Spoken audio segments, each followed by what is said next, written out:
Top quality और consistent performance के लिए सिर्फ सिल्वर पंप नाम याद रखना। इस बीच एक और बड़ी खबर है कि परमाणु तैयारी पर ईरान ने कहा है कि परमाणु डील में बातचीत अभी नहीं होगी। यूरेनियम संवर्धन को जल्द शुरू कर देंगे, ये कहा गया ईरान द्वारा। हालांकि इसी को लेकर अमेरिका लगातार ये कह रहा है कि अगर ईरान ने ऐसा किया तो फिर दोबारा हमला किया जाएगा, लेकिन ईरान पीछे हटने के लिए तैयार नहीं है। ईरान का कहना है कि यूरेनियम संवर्धन एक बार फिर जल्द शुरू करेंगे।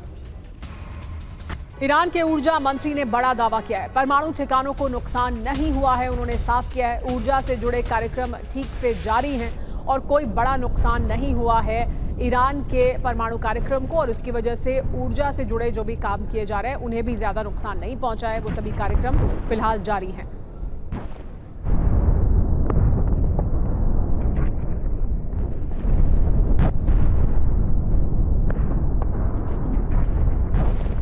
तो ईरान की परमाणु तैयारी पर बड़ी जानकारी सामने आ रही है, बड़ी खबर मिल रही है। ईरान के गुप्त परमाणु ठिकाने पर यह अहम जानकारी है।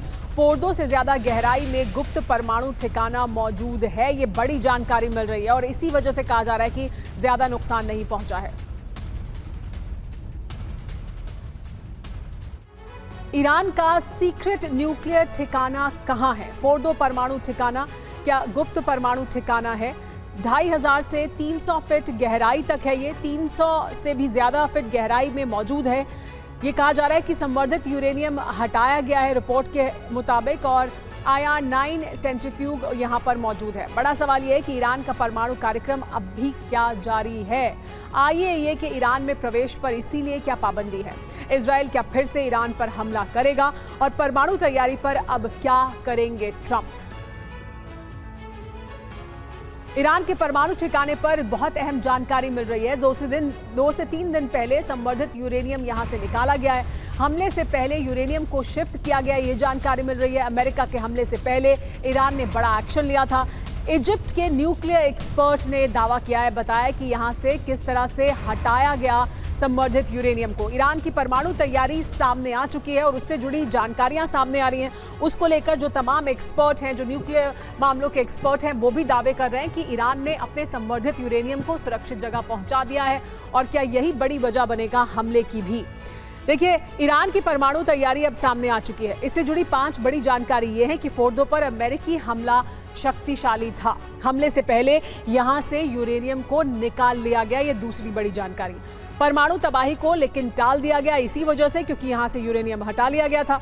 फुकुशिमा जैसी तबाही दिखाई देती अगर यहां पर यूरेनियम होता। रेडिएशन लीक की जानकारी भी नहीं मिली है।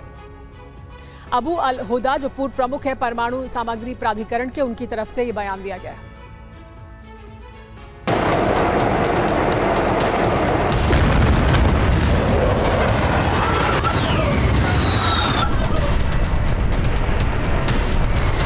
सिर्फ फोर्दो ही नहीं, अमेरिका ने नतांस और इस्फहान एटमी ठिकानों पर भी बम और मिसाइल से हमले किए थे।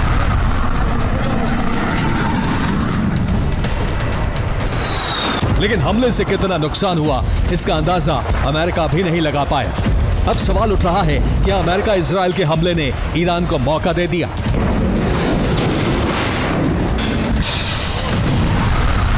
जिससे वो अगले कुछ महीनों में एटम बम बना ले, क्योंकि अमेरिका इजराइल पर काफी दबाव है, इसलिए वो अभी हमला नहीं कर सकते। अमेरिका ने ईरानी जनरल की फोन कॉल रिकॉर्ड की है, जिसमें ईरानी जनरल कह रहे हैं, अमेरिका के हमले में हमें बहुत कम नुकसान हुआ है। हमारे परमाणु संयंत्र जल्द ठीक हो जाएंगे।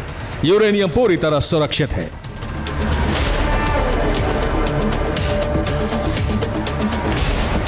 हालांकि ऐसी भी खबरें हैं कि ईरान अपने यूरेनियम को किसी दूसरे देश में शिफ्ट कर रहा है और वहां अपना परमाणु कार्यक्रम शुरू करेगा।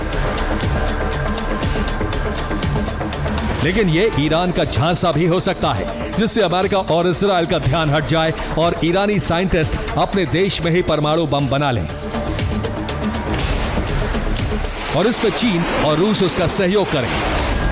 वैसे भी ईरान के पास इतना यूरेनियम है जिससे वो 10 परमाणु बम बना सकता है, जिसके लिए 60 से 80% तक यूरेनियम पहले ही एनरिच्ड कर चुका है।